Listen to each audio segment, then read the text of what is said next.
Hello friend, कैसे हैं आप? उम्मीद है कि आप सब अच्छे हैं, आप लोग की तैयारी अच्छी चलो। ठीक दोस्त, तो आज हम 1 to 5 के लिए सेट नंबर 3 आप लोग साथ डिस्कस करने वाले हैं।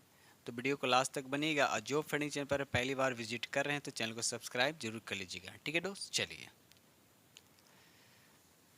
चलिए ये रहा क्वेश्चन नंबर आपका 31 से। टोटल हम आप लोग साथ 90 क्वेश्चन डिस्कस करेंगे, यानी जीएस पे आप लोग साथ डिस्कस करेंगे। ठीक है, चलिए क्वेश्चन नंबर यहाँ पे 31 कहता है, वर्ष 1943 में आज़ाद हिंद फौज अस्तित्व में आया था। आपको बताना है कहाँ, तो इसका सही आंसर आपका सी हो जाएगा, सिंगापुर जो इसका सही आंसर हो जाएगा। ठीक है, और आज़ाद हिंद फौज का सफलतापूर्वक स्थापना कैसे किसे जाता है, तो रास बिहारी बोस को दिया जाता है। ठीक है, चलिए आगे बढ़ते हैं हम लोग। क्वेश्चन नंबर यहाँ पे 32 कहता है कि चंपारण जनपद में तिनकटिया प्रथा का तात्पर्य क्या है। तो यहाँ पर सही आंसर आपका ए हो जाएगा, किसानों द्वारा 3/20 भूभाग पर नील की खेती करना, यानी 20 कट्ठा में 3 कट्ठा में नील की खेती करना। तो राइट आंसर आपका यहाँ पे ए हो जाएगा। ठीक है, चलिए आगे बढ़ते हैं हम लोग अगले प्रश्न की तरफ। ये रहा अगला प्रश्न की क्वेश्चन नंबर आपका यहाँ पे 33 कहता है, निम्नलिखित को सुमेलित कीजिए, आपको मिलान करना है। ठीक है, तो यहाँ पर देखिए पहला दे रखा है नागपुर कांग्रेस अधिवेशन, इसमें किस विषय पर हुआ था बताइए। तो यहाँ पर देखा है तो ए का हो जाएगा 3, यानी असहयोग आंदोलन का प्रस्ताव, यानी ए का हो जाएगा 3। तो एक ही तो ऑप्शन यहाँ पर दे रखा है, यानी ऑप्शन आपका भी, यानी ए का हो जाएगा 3, बी का हो जाएगा 1, सी का हो जाएगा 2 और डी का हो जाएगा आपका 4। अब यहाँ पर देखिए नागपुर अधिवेशन कब हुआ था, तो 1920 में। लाहौर अधिवेशन कब हुआ था, तो 1929 में। और लखनऊ कांग्रेस अधिवेशन कब हुआ था, तो 1931 में। और उसके बाद यहाँ पर कराची दे रखा आपका, कराची हो जाएगा 1931 हो जाएगा, सॉरी कराची हो जाएगा 1931 हो जाएगा। और लखनऊ अधिवेशन हो जाएगा आपका 1916। ठीक है, चलिए क्वेश्चन नंबर यहाँ 34 कहता है, निम्न में से किन्हें आधुनिक भारत का पिता कहा जाता है। तो यहाँ पर राइट आंसर आपका ए हो जाएगा, राजा राम मोहन राय जो है इसका सही आंसर हो जाएगा। राजा राम मोहन राय को अन्य नाम से भी जाना जाता है, जैसे नवजागरण का अग्रदूत भी कहा जाता है, सुधार आंदोलन का प्रवर्तक भी कहा जाता है। इन्होंने सबसे पहले किस सभा का गठन किया था, भी याद रखिएगा, तो आत्मीय सभा का। और कब किए थे, तो 1815 में, याद रखिए 1815 में किए थे। ठीक है, चलिए आगे बढ़ते हैं हम लोग। क्वेश्चन नंबर यहाँ 35 कहता है, महात्मा गांधी का अंतरात्मा रक्षक किसे कहा गया है। तो यहाँ पर राइट आंसर आपका सी हो जाएगा, गोपाल कृष्ण गोखले, जो महात्मा गांधी के राजनीतिक गुरु भी थे। तो यहाँ पर राइट आंसर आपका क्या हो जाएगा, सी हो जाएगा। ठीक है, चलिए आगे बढ़ते हैं हम लोग। क्वेश्चन नंबर यहाँ 36 कहता है, किस गवर्नर जनरल ने भारत में अंग्रेजी पढ़ाई की शुरुआत करवाई। तो यहाँ पर सही आंसर आपका सी हो जाएगा, लॉर्ड वेटिंग। याद रखिए लॉर्ड वेटिंग जो है इसका सही आंसर हो जाएगा। ठीक है, और बेटिंग ने कर्नल सलीमल की सहायता से 1830 ईस्वी तक ठगी प्रथा को पूर्णतः क्या कर दिया था, समाप्त कर दिया था। ठीक है, चलिए ये रहा अगला प्रश्न की क्वेश्चन नंबर आपका 37 कहता, सुभाष चंद्र बोस का कब भारतीय राष्ट्रीय कांग्रेस के सभापति के रूप में निर्वाचन हुआ था। तो यहाँ पर सही आंसर आपका भी हो जाएगा, हरिपुरा अधिवेशन। याद रखिएगा हरिपुरा अधिवेशन जो है इसका सही आंसर हो जाएगा। हरिपुरा अधिवेशन हुआ था कब, 1938 में। तो राइट आंसर आपका यहाँ पर बी हो जाएगा। ठीक है, चलिए आगे बढ़ते हैं हम लोग अगले प्रश्न की तरफ। क्वेश्चन नंबर यहाँ 38 कहता है, किस चार्ट एक्ट के द्वारा सिविल सेवकों के चयन हेतु खुली प्रतियोगिता का आयोजन शुरू करने का प्रयास किया गया। तो यहाँ पर राइट आंसर आपका बी हो जाएगा, चार्ट एक्ट 1853 जो इसका सही आंसर हो जाएगा। ये रहा अगला प्रश्न की क्वेश्चन नंबर आपका 39 कहता है, आंदोलन को अगस्त क्रांति के रूप में भी जाना जाता है। आपको बताना है किस आंदोलन को अगस्त क्रांति के रूप में भी जाना जाता है, तो भारत छोड़ो आंदोलन। याद रखिएगा भारत छोड़ो आंदोलन जो है इसका सही आंसर हो जाएगा। ठीक है, और कब हुआ था, तो 1942 में। और भारत छोड़ो आंदोलन के समय ही महात्मा गांधी ने करो या मरो को नारा दिए थे। चलिए आगे बढ़ते हम लोग अगले प्रश्न की तरफ। दोस्त वीडियो पसंद तो लाइक कीजिएगा, जो फ्रेंड चैनल पर पहली बार विजिट करें तो चैनल को सब्सक्राइब कर लीजिएगा। क्वेश्चन नंबर यहाँ पे 40 कहता है, निम्नलिखित में कौन सा कथन सही है। तो पहला लिखा हुआ रॉलेट एक्ट 1909 में, ये गलत, 1919 हो जाएगा। ठीक है, आपको सही बताना है। तो बी क्या, बाल विवाह निरोधक अधिनियम 1929 में पारित हुआ था, ये स्टेटमेंट आपका बिल्कुल सही है। गांधी इरविन समझौता 1926 में हुआ था? नहीं, 1926 में नहीं हुआ, तो बल्कि 1931 में हुआ था। ठीक है, तो आपका सही बताना है, तो राइट आंसर आपका सी हो जाएगा। अब देखिए यहाँ से आपका मैथ दे रखा है, इसका वीडियो हम अलग से आप लोग को प्रोवाइड करा देंगे, नहीं तो पीडीएफ दे देंगे, वहाँ से आप लोग प्रैक्टिस कर लीजिएगा। ठीक है, चलिए क्वेश्चन नंबर यहाँ 51 कहता है, सूत्री विभाजन के चरण का नाम बताइए जिसके दौरान विभाजित सेल के गुण सूत्र मध्य रेखा पर स्थित होते हैं। तो यहाँ पर सही आंसर आपका सी हो जाएगा, मेटाफेज। याद रखिए, उसको बोलते हैं मेटाफेज, जो इसका सही आंसर हो जाएगा। क्वेश्चन नंबर यहाँ 52 कहता है कि हरे और स्वच्छ उत्पादन का लक्ष्य क्या है? तो यहाँ पर राइट आंसर आपका बी हो जाएगा, अपशिष्ट न्यूनतमीकरण जो है इसका सही आंसर आपका बी हो जाएगा। ठीक है, चलिए आगे बढ़ते हैं हम लोग। क्वेश्चन नंबर यहाँ पर 53 कहता है कि समुद्री ककड़ी, इसको बोलते हैं सी कुकुम्बर, निम्नलिखित में से किसे इंगित करता है? तो यहाँ पर राइट आंसर आपका ए हो जाएगा, एक समुद्री अकशेरुकी, इसको बोलते हैं इन्वर्टिब्रेट बोलते हैं, तो राइट आंसर आपका यहाँ पे ए हो जाएगा। ठीक है, क्वेश्चन नंबर यहाँ पर 54 का था, जल प्रदूषण निवारण तथा नियंत्रण अधिनियम किस वर्ष लागू किया गया? तो यहाँ पर राइट आंसर आपका भी हो जाएगा 1974, जो इसका सही आंसर हो जाएगा। ये रहा अगला प्रश्न की क्वेश्चन नंबर आपका यहाँ पर 55, पृथ्वी द्वारा कार्बन को अवशोषित करने की क्षमता क्या कहलाती है? तो यहाँ पर राइट आंसर आपका सी हो जाएगा, इसको बोलते हैं कार्बन स्पेस, तो राइट आंसर आपका सी हो जाएगा। क्वेश्चन नंबर 56 कहता है, निम्न में से किसकी वैश्विक तापन क्षमता सर्वाधिक है? तो यहाँ पर राइट आंसर आपका सी हो जाएगा, CF6 जो है इसका सही आंसर हो जाएगा। ठीक है, चलिए आगे बढ़ते हैं हम लोग। ये रहा अगला प्रश्न की क्वेश्चन नंबर आपका यहाँ पर 57। क्वेश्चन नंबर यहाँ 57 कहता है, एक जाति या इसकी समष्टि में कुल आनुवांशिक विविधता को क्या कहते हैं? तो उसको जीन पूल बोलते हैं। क्या बोलते हैं? जीन पूल बोलते हैं। अब यहाँ पर जीन दे रखा, तो जीन क्या होता है? डीएनए का बना होता है, याद रखिएगा, डीएनए का बना होता है। ठीक है, चलिए क्वेश्चन नंबर यहाँ 58 कहता है कि इंडोर वायु प्रदूषण का सर्वाधिक महत्वपूर्ण प्रदूषक कौन है? तो यहाँ पर राइट आंसर आपका सी हो जाएगा, रेडॉन गैस, तो राइट आंसर आपका यहाँ पर सी हो जाएगा। ठीक है, चलिए आगे बढ़ते हैं हम लोग। क्वेश्चन नंबर यहाँ 59 कहता है, निम्नलिखित में से किसने सुझाया था कि पृथ्वी का धुरी पर अवस्था बदलना जलवायु परिवर्तन के लिए एक कारक है? तो यहाँ पर राइट आंसर आपका बी हो जाएगा, मिलुटिन मिलानकोविच, याद रखिएगा, सही आंसर आपका यहाँ पे बी हो जाएगा। क्वेश्चन नंबर यहाँ 60 कहता है, निम्नलिखित में से कौन सा एक वायु प्रदूषण यानी एयर पॉल्यूशन से संबंधित नहीं, आपको बताना है जिससे संबंधित नहीं है। तो राइट आंसर आपके यहाँ पर सी हो जाएगा, न्यूट्रोफिकेशन जो है ये आपका एयर पोल्यूशन से संबंधित नहीं है। बाकी स्मॉग अम्ल वर्षा आपका संबंधित है। स्मॉग क्या होता है? ये कुहासा और NO2 का क्या होता है? मिश्रण होता है। ठीक है, चलिए आगे बढ़ते हैं हम लोग। क्वेश्चन नंबर यहाँ पर, अब देखिए यहाँ से आपका मैथ स्टार्ट हो रहा है। मैथ मतलब बीच बीच में दे रखा है। ठीक है, चलिए आगे बढ़ते हैं हम लोग। क्वेश्चन नंबर यहाँ 71 कहता है कि भारतीय संविधान के प्रस्तावना में निम्नलिखित में से किस महान आदर्शों का उल्लेख है?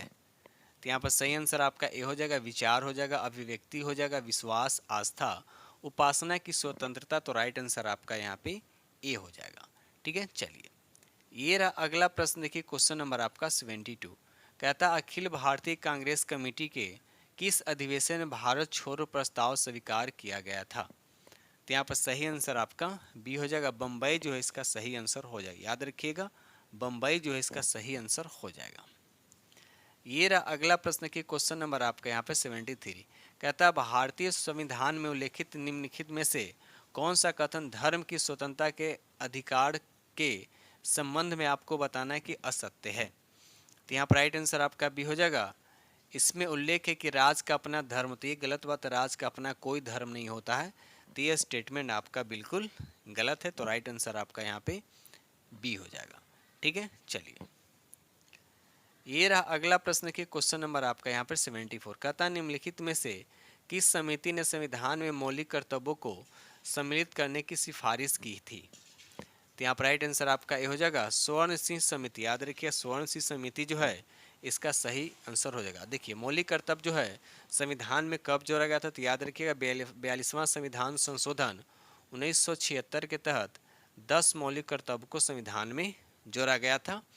ठीक है, और साथ ही साथ ये भी याद रखिएगा भाग चार के क को भी जोड़ा गया था और 51 के क को भी संविधान में जोड़ा गया था।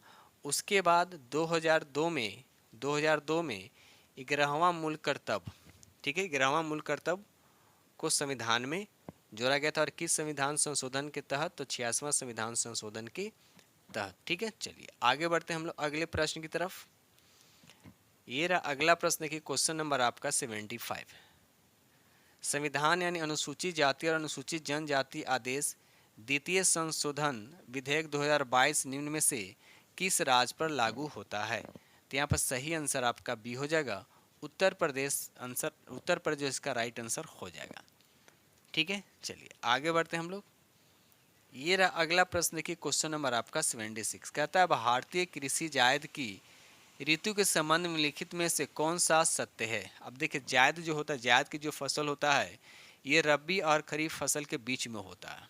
ठीक है, इसमें कौन कौन से फसल आते हैं? जैसे तरबूज हो गया, खरबूजा, खीरा, सब्जी, ये सब आते हैं। ठीक है, तो यहाँ पूछ रहा है कि भारतीय कृषि में जायद की ऋतु के संबंध में लिखित में से कौन सा कथन आपका सही है? तो राइट आंसर आपका बी हो जाए, यह रबी की ऋतु के बाद प्रारंभ होती है। ठीक है, तो राइट आंसर आपका यहाँ पे बी हो जाएगा। ठीक है, चलिए आगे बढ़ते हैं हम लोग। क्वेश्चन नंबर 77 कहता है कि 2011 की जनगणना के अनुसार भारत की अशोधित मृत्यु दर क्या है? तो यहाँ पर राइट आंसर आपका बी हो जाएगा, 7.1% जो इसका सही आंसर हो जाएगा। ठीक है, चलिए क्वेश्चन नंबर यहाँ पे 78 कहता है कोरापुट जिले में पंचपतमाली भंडार निम्नलिखित में से किस खनिज के लिए भंडार है? तो यहाँ पर सही आंसर आपका सी हो जाएगा, बॉक्साइट जो इसका राइट आंसर हो जाएगा। याद रखिएगा बॉक्साइट जो इसका सही आंसर हो जाएगा। ठीक है, और बॉक्साइट सबसे ज़्यादा होता कहाँ है? तो ये उड़ीसा में ही, आपको पता ही होगा कि उड़ीसा में सबसे ज़्यादा होता है। ठीक है, चलिए आगे बढ़ते हैं हम लोग। ये रहा अगला प्रश्न की क्वेश्चन नंबर आपका 79। क्वेश्चन नंबर 79 कहता है पश्चिमी घाट और पूर्वी घाट दक्षिणी भारत के निम्नलिखित में से किस स्थान पर मिलते हैं? तो इसका सही आंसर आपका ये हो जाएगा, नीलगिरी की पहाड़ियाँ, इसका राइट आंसर हो जाएगा। ठीक है, चलिए असासत्य याद रखिएगा, एक प्रसिद्ध पर्यटन स्थल इसको बोलते हैं ऊटी, ये नीलगिरी के पहाड़ी पे स्थित है, ये भी याद रखिएगा। चलिए क्वेश्चन नंबर यहाँ पेटी कहता है कि साल बबूल बांस जो शुष्क उष्णकटिबंधीय वन के प्रकार हैं में वार्षिक वर्षा की मात्रा कितनी है? तो यहाँ पर राइट आंसर आपका सी हो जाएगा, 51 सेंटीमीटर से लेकर 151 सेंटीमीटर तक, तो राइट आंसर आपका यहाँ पे सी हो जाएगा। ठीक है, चलिए ये रहा अगला प्रश्न के क्वेश्चन नंबर आपका 81।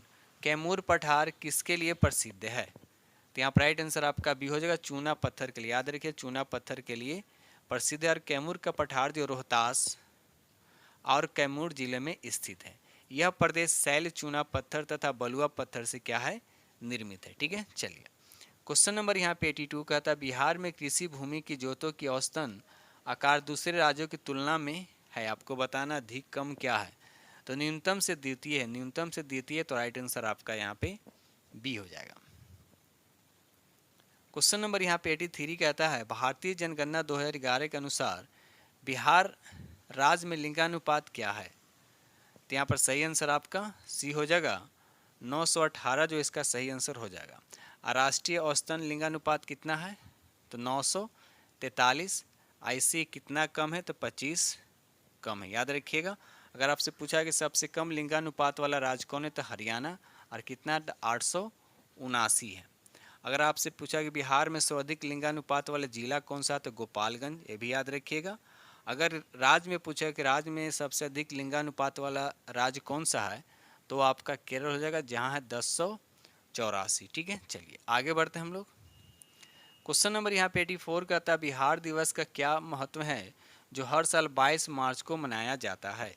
तो यहाँ पर राइट आंसर आपका सी हो जाएगा, 1912 में बिहार के बंगाल प्रेसिडेंसी से अलग होने को याद करने के लिए, तो राइट आंसर आपका सी हो जाएगा। ठीक है, चलिए आगे बढ़ते हैं हम लोग अगले प्रश्न की तरफ। ये रहा अगला प्रश्न की क्वेश्चन नंबर आपका यहाँ पे 85। क्वेश्चन नंबर यहाँ 85 कहता है बिहार राज्य की स्थापना कब की गई थी? बताइए। तो यहाँ पर राइट आंसर आपका बी हो जाएगा, 1912 में। याद रखिएगा 1912 जो है इसका सही आंसर हो जाएगा। ठीक है, चलिए क्वेश्चन नंबर यहाँ पर देखिए 88, क्वेश्चन नंबर यहाँ पर 86 कहता है भारत के किस शहर में 46वें अंटार्कटिक संधि परामर्शदात्री बैठक की मेजबानी किया गया है? तो यहाँ पर राइट आंसर आपका हो जाएगा कोची, जो इसका सही आंसर हो जाएगा। ठीक है, चलिए ये रहा अगला प्रश्न की क्वेश्चन नंबर आपका यहाँ पर 87। देखिए करंट अफेयर जो अच्छे खासे यानी 120 में अगर करंट अफेयर की बात करते हैं तो 15 से 20 के आसपास करंट अफेयर देखने को मिल रहा है। ठीक है, चलिए क्वेश्चन नंबर यहाँ पर 87 कहता है कि हाल ही में इंडोनेशिया के नए राष्ट्रपति कौन बने हैं? तो यहाँ पर राइट आंसर आपका ए हो जाएगा प्रबोवो सुबियांतो, जो इसका सही आंसर हो जाएगा। ठीक है, चलिए आगे बढ़ते हैं हम लोग। क्वेश्चन नंबर यहाँ पे 88 कहता है प्रधानमंत्री मोदी ने कहाँ भारत के सबसे लंबे केबल स्टे ब्रिज सुदर्शन सेतु का उद्घाटन किया है? तो यहाँ पर राइट आंसर आपका ए हो जाएगा द्वारका, जो इसका सही आंसर हो जाएगा। ठीक है, चलिए क्वेश्चन नंबर यहाँ पर 89 कहता है कि हाल ही में पंकज उधास का निधन हो गया, जो क्षेत्र से संबंधित, आपको बताना है कि पंकज उधास जो है ये किस क्षेत्र से संबंधित है। तो यहाँ पर देखा जाए तो यहाँ पर राइट आंसर आपका ये हो जाए उपयुक्त में से कौन? ये गायन क्षेत्र से संबंध है इनका, किससे? तो गायन क्षेत्र से, याद रखिएगा। चलिए आगे बढ़ते हैं हम लोग। क्वेश्चन नंबर यहाँ पे 90 कहता है कि टाइफून गेमी का नामकरण किस देश द्वारा किया गया? तो यहाँ पर राइट आंसर आपका ये हो जाएगा दक्षिणी कोरिया के द्वारा, याद रखिए दक्षिणी कोरिया के द्वारा। ठीक है, ये टाइफून जो एक उष्णकटिबंधीय चक्रवात है, एक बहुत फेमस चक्रवात है बिपरजोआ, याद रखिएगा बिपरजोआ। जो प्रभावित क्षेत्र कौन है? महाराष्ट्र और गुजरात है। और इसका नामकरण किसने किया था? तो बांग्लादेश ने किया था। एक है मोचा, ये भी फेमस है, एक है मोचा चक्रवात जो प्रभावित क्षेत्र है म्यांमार और बांग्लादेश, और इसका नामकरण किसने किया था? तो यमन। ठीक है, तो ये सब चीज़ें जो है याद रखिएगा। चलिए क्वेश्चन नंबर यहाँ पे 91 कहता है कि एक त्रिभुजाकार कांच के प्रिज्म के माध्यम से अपवर्तित होने वाले प्रकाश किरण के लिए विचलन कोण किसके बीच निर्मित होता है, बताइए। तो यहाँ पर सही आंसर आपका सी हो जाएगा आपतित किरण और निर्गत किरण के बीच। तो राइट आंसर आपका यहाँ पर सी हो जाएगा। ठीक है, चलिए आगे बढ़ते हैं हम लोग।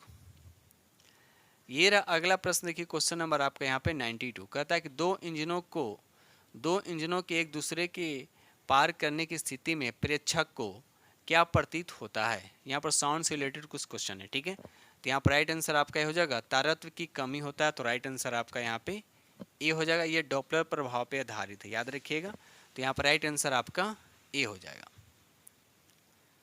क्वेश्चन नंबर यहाँ पे 93 कहता है अनुदैर्घ्य तरंग, जिसको बोलते हैं लॉन्गिट्यूडिनल वेव, संचरण में विरल के स्थानों पर माध्यम का घनत्व व दाब समान अवस्था की तुलना में क्या होता है? तो यहाँ पर राइट आंसर आपका बी हो जाएगा कम। तो राइट आंसर आपका यहाँ पर बी हो जाएगा। ठीक है, चलिए क्वेश्चन नंबर यहाँ 94 का था बायोडीजल के उत्पादन में निम्नलिखित में से कौन सी प्रक्रिया अपनाई जाती है? तो यहाँ पर राइट आंसर आपका सी हो जाएगा ट्रांस एस्टरिफिकेशन, जो है इसका सही आंसर हो जाएगा। आगे बढ़ते हैं हम लोग अगले प्रश्न की तरफ। ये रहा अगला प्रश्न की क्वेश्चन नंबर आपका 95 कहता है संयोजी इलेक्ट्रॉन कहाँ मौजूद होते हैं? आपको बताना है कि संयोजी इलेक्ट्रॉन जो है ये कहाँ मौजूद होते हैं। याद रखिएगा राइट आंसर आपका भी हो जाएगा परमाणु के सबसे बाह्यतम कक्षा में। अगर हम बात करते हैं जैसे सोडियम हो गया, सोडियम इसका एटॉमिक नंबर कितना होता है? 11 होता है, यानी 281। इसको स्ट्रक्चर दिखाएंगे, जैसे मान लिया सेंटर हो गया, सेंटर ये प्रथम कक्षा हो गया, ये द्वितीय कक्षा हो गया, आइए बाहरी सबसे बाहरी कक्षा। तो बाहरी कक्षा में यहाँ पर एक इलेक्ट्रॉन, तो ये जो एक इलेक्ट्रॉन जो एक दिखाएंगे ना, इसी को बोलते हैं हम लोग क्या बोलते हैं? संयोजी इलेक्ट्रॉन कहते हैं। संयोजी इलेक्ट्रॉन जनरली कहाँ होता है? तो किसी परमाणु के बाह्यतम कक्षा में यानी आउटर मोस्ट में होता है। ठीक है, चलिए क्वेश्चन नंबर यहाँ पे 96 कहता है भोजन में लवणों की मुख्य भूमिका क्या होती है? तो यहाँ पर सही आंसर आपका बी हो जाएगा थोड़ी मात्रा में हाइड्रोक्लोरिक अम्ल बनाना, जो कि भोजन के पाचन में सहायक होता है। तो राइट आंसर आपका बी हो जाएगा। ये देखिए अगला प्रश्न क्वेश्चन नंबर आपका 97 असहयोग आंदोलन के बाद महात्मा गांधी के मुकदमे की सुनवाई करने वाले न्यायाधीश का नाम क्या था? तो यहाँ पर सही आंसर आपका सी हो जाएगा न्यायमूर्ति CN ब्रूमफील्ड, जो है इसका सही आंसर हो जाएगा। ठीक है, चलिए आगे बढ़ते हैं हम लोग। ये रहा अगला प्रश्न की क्वेश्चन नंबर आपका 98 भारतीय रेलवे ने विविध संस्कृतियों के लोगों को एक साथ लाकर भारत के स्वतंत्रता संग्राम में योगदान किया था। उपयुक्त कथन आपको बताना है किसका? तो यहाँ पर राइट आंसर आपका बी हो जाएगा महात्मा गांधी, जो इसका सही आंसर हो जाएगा।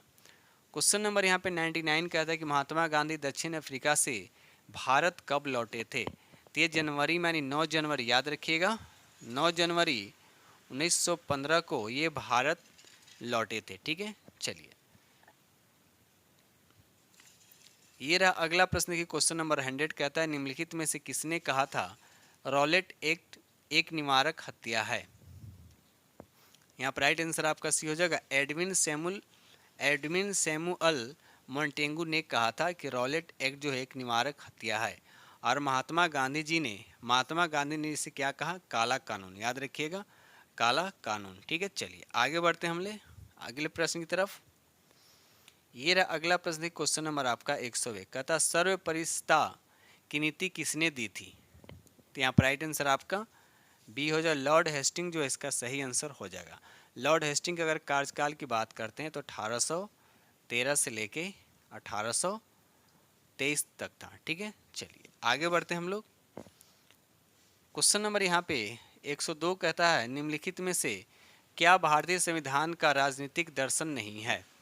तो यहाँ पर राइट आंसर आपका ए हो जाएगा एक सर्वनिष्ठ राष्ट्रीय पहचान बनाने के लिए प्रतिबंध नहीं है। तो राइट आंसर आपका यहाँ पे ए हो जाएगा। ठीक है, चलिए ये रहा अगला प्रश्न की क्वेश्चन नंबर आपका 103 भारतीय संविधान में मौलिक कर्तव्य पहली बार कब शामिल किया गया था।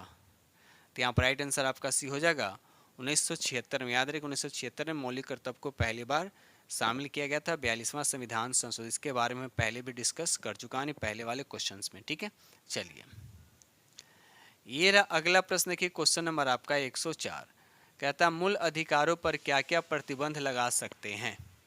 तो यहाँ पर राइट आंसर आपका क्या हो जाएगा, बी और सी हो जाएगा। अनुच्छेद 19 के अंतर्गत प्राप्त मौलिक अधिकारों को निलंबित कर सकते हैं और सी में अनुच्छेद 20 और 21 को छोड़कर शेष मौलिक अधिकारों को निलंबित किया जा सकता है। तो यहाँ पर बी और सी, तो राइट आंसर आपका ए हो जाएगा। यानी ए में लिखा बी और सी, तो राइट आंसर आपका यहाँ पे ए हो जाएगा। ठीक है, चलिए ये रहा अगला प्रश्न की क्वेश्चन नंबर आपका 105 निम्नलिखित कथनों में से कौन सा कथन सही नहीं है। आपको बताना है इसमें कौन सा कथन सही नहीं है। तो यहाँ पर देखिए ऑप्शन बी दे रखा है कि 7वां संविधान संशोधन अधिनियम 1956 राष्ट्रपति शासन में परिवर्तन से संबंधित। ये राष्ट्रपति शासन में परिवर्तन से संबंधित नहीं है, बल्कि ये किससे संबंधित है, राज्यों के पुनर्गठन से संबंधित है। याद रखिएगा ये 7वां संविधान संशोधन जो है राज्यों के पुनर्गठन से संबंधित है। तो ये स्टेटमेंट आपका गलत है। जो आपसे पूछ रहा है कि इसमें कौन सा सही नहीं है, तो राइट आंसर आपका बी हो जाएगा। क्वेश्चन नंबर यहाँ पर 106 कहता है संविधान के किस भाग को भारत का मैग्ना कार्टा कहा जाता है। तो यहाँ पर राइट आंसर आपका बी हो जाएगा भाग 3। याद रखिए भाग 3 को भारत का मैग्ना कार्टा कहा जाता है। और संविधान के भाग 3 में अनुच्छेद 12 से 35 तक 7 मौलिक अधिकार का उल्लेख किया गया था। और उसके बाद 44वां संविधान संशोधन 1978 में संपत्ति का अधिकार को हटाकर अब केवल कानूनी अधिकार मानकर अनुच्छेद 300 क के अधीन रखा गया है। ठीक है, ये रहा अगला प्रश्न की क्वेश्चन नंबर आपका 107 निम्नलिखित में से भारत के किस क्षेत्र में अधिकांश लोहा तथा इस्पात उद्योग संकेंद्रित है। तो यहाँ पर राइट आंसर आपका बी हो जाएगा छोटा नागपुर का पठार, जो इसका सही आंसर हो जाएगा। ये रहा अगला प्रश्न के क्वेश्चन नंबर आपका 108 केरल की सबसे लंबी नदी भरतपुझा का दूसरा नाम क्या, जो पश्चिम से बहती है और अरब सागर में गिरती है। तो यहाँ पर राइट आंसर आपका सी हो जाएगा पुनानी, जो इसका सही आंसर हो जाएगा। क्वेश्चन नंबर 109 कहता है निम्नलिखित में से किसे वन्य घूरखर अभ्यारण्य घोषित किया गया है। तो कच्छ की रन, याद रखिए कच्छ का रन जो है, कच्छ के रन को वन्य घूरखर अभ्यारण्य घोषित किया गया है। ठीक है, तो राइट आंसर आपका ये ए हो जाएगा। क्वेश्चन नंबर 110 कहता है तारों के विभिन्न समूह द्वारा निर्मित विभिन्न पैटर्न क्या कहलाता है। तो उसे बोलते हैं सी हो जाए, जिसको बोलते हैं नक्षत्र। याद रखिएगा नक्षत्र जो है इसका राइट आंसर हो जाएगा। ठीक है, और अंतर्राष्ट्रीय खगोलीय संघ द्वारा मान्यता प्राप्त कुल 88 जो है आधुनिक तारा नक्षत्र मंडल। याद रखिएगा। क्वेश्चन नंबर यहाँ पर 111 कहता है भारत के इनमें से किस राज्य में यूरेनियम सबसे बड़ा भंडार मौजूद है? बताइए। तो यहाँ पर राइट आंसर आपका ये हो जाएगा आंध्र प्रदेश। याद रखिएगा आंध्र प्रदेश जो है इसका सही आंसर हो जाएगा। ठीक है दोस्त, चलिए। और यूरेनियम जो है इसका प्रमुख अयस्क कौन सा? तो याद है पिच ब्लेड इसका प्रमुख अयस्क है। ग्रेफाइट की अगर बात करते हैं, ग्रेफाइट जो सबसे अधिक जो है किस राज्य में इसका उत्पादन होता है? तो तमिलनाडु में। याद रखिएगा तमिलनाडु में। उसी तरह से अगर हम जिप्सम की बात करते हैं, जिप्सम जो है सबसे अधिक उत्पादन किस राज्य में होता है? तो राजस्थान में। ठीक है, चलिए। क्वेश्चन नंबर 112 का आता है कि असत्य कथन की पहचान करनी। इसमें बताना कौन सा कथन आपका असत्य है। तो यहाँ पर राइट आंसर आपका बी हो जाएगा। सेबी अर्थव्यवस्था में मुद्रा की पूर्ति को विनियमित करने के लिए खुले बाजार की क्रियाएं करती है। स्टेटमेंट्स आपका बिल्कुल गलत है। तो राइट आंसर आपका यहाँ पर बी हो जाएगा, क्योंकि आपको सत्य ही बताना है। तो राइट आंसर आपका बी हो जाएगा। आगे बढ़ते हम लोग अगले प्रश्न की तरफ।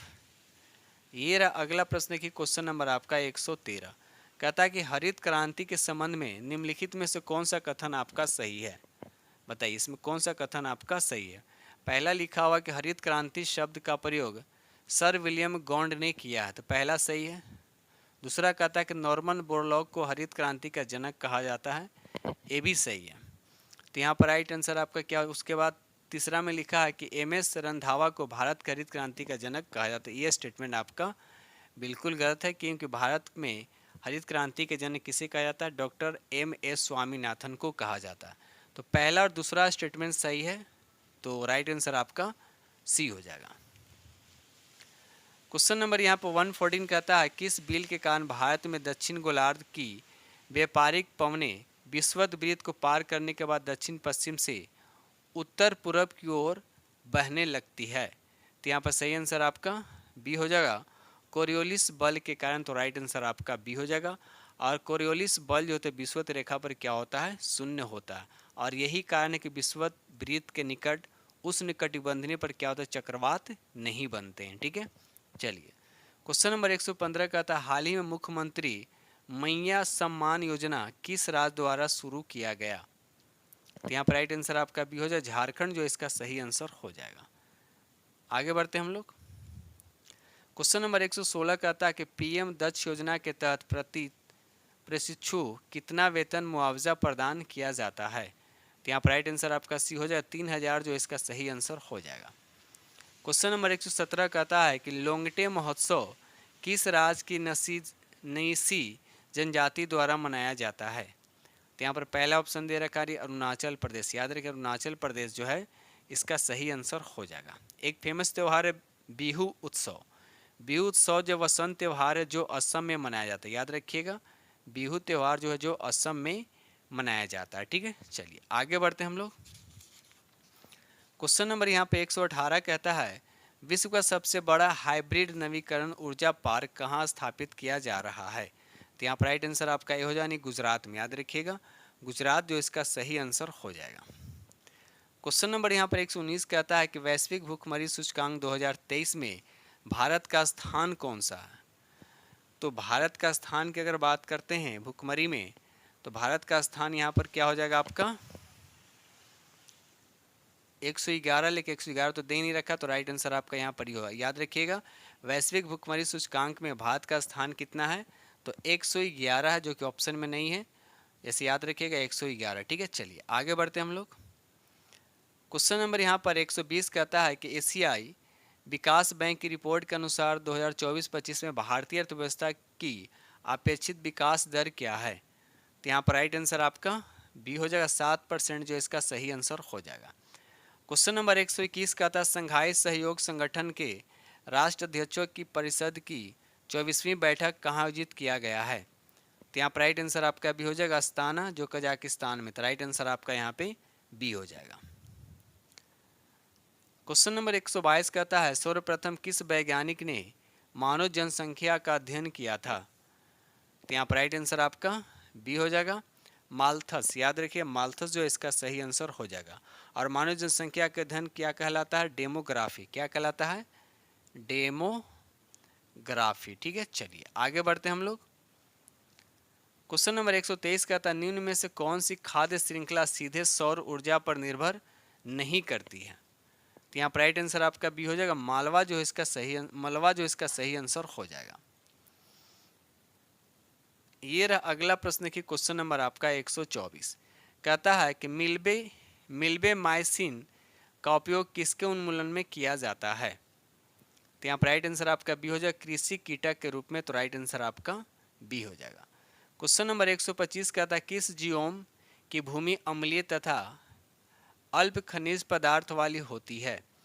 तो यहाँ पर 125 का राइट आंसर आपका सी हो जाएगा, शंकुधारी वन जो इसका सही आंसर हो जाएगा। क्वेश्चन नंबर 126 कहता है कि सौर ऊर्जा का कितने प्रतिशत भाग पृथ्वी को प्राप्त होता है? तो यहाँ पर राइट आंसर आपका सी हो जाएगा, 51% जो इसका सही आंसर हो जाएगा। याद रखिएगा 51% जिसका राइट आंसर हो जाएगा। ये रहा अगला प्रश्न की क्वेश्चन नंबर आपका 127 कहता है कि मृदा यानी सॉइल में चूना मिलाने से मृदा क्या होता है? बताइए। तो यहाँ पर सही आंसर आपका सी हो जाएगा, अम्लीय क्या होता है? घट जाता है। उसकी अम्लीय की मात्रा क्या हो जाता है? उसमें घट जाता है। ठीक है, चलिए। क्वेश्चन नंबर 128 कहता है प्रजातियों के उनके प्रकृति आवास में सुरक्षा और संरक्षण को क्या कहा जाता है? तो यहाँ पर राइट आंसर आपका ए हो जाएगा, इन सीटू संरक्षण उसको बोलते हैं। तो राइट आंसर आपका ए हो जाएगा। क्वेश्चन नंबर यहाँ पर 129 कहता है जल में डिटर्जेंट मिलाकर ग्रीस आदि के दाग हटाए जाते हैं क्योंकि? बताइए। तो यहाँ पर देखा है तो राइट आंसर आपका क्या हो जाएगा, उपयुक्त में से एक से अधिक इसका सही आंसर हो जाएगा। पहला लिखा है कि तेल व जल के मध्य पृष्ठ तनाव क्या हो जाते हैं? बढ़ जाते हैं। तो यहाँ पर यह स्टेटमेंट आपका गलत है। तेल और जल के पृष्ठ तनाव क्या होते हैं? घट जाता है। और डिटर्जेंट अणु द्वारा धब्बा का निलंबन हो जाता है। यानी 2 और 3 क्या आपका सही है। तो यहाँ पर राइट आंसर आपका डी हो जाएगा, यानी उपयुक्त में से एक से अधिक इसका राइट आंसर हो जाएगा। क्वेश्चन नंबर 130 कहता है कि कौन से ईंधन प्राकृतिक व कृत्रिम ईंधन है? तो यहाँ पर राइट आंसर आपका ए हो जाएगा, गैसीय ईंधन जो इसका सही आंसर हो जाएगा। अब गैसीय ईंधन में कौन कौन से, जैसे हम बात करते हैं प्राकृतिक गैस, तो प्राकृतिक गैस में कौन कौन से गैस होते हैं? तो मीथेन होता है, एथेन होता है, प्रोपेन होता है। प्रोड्यूसर गैस की बात करते हैं तो ये होता है कार्बन मोनोऑक्साइड और नाइट्रोजन होता है। एक होता है जल गैस। जल गैस कौन कौन से गैसों का मिश्रण होता है? तो ये भी याद रखिए, कार्बन मोनोऑक्साइड और प्लस क्या होता है? हाइड्रोजन होता है। एक होता है कोल गैस। क्या होता है? कोल गैस। कोल गैस में क्या होता है? हाइड्रोजन होता है और प्लस क्या होता है? मीथेन होता है। तो ये सब चीज़ें जो है आप याद रखिएगा, ठीक है।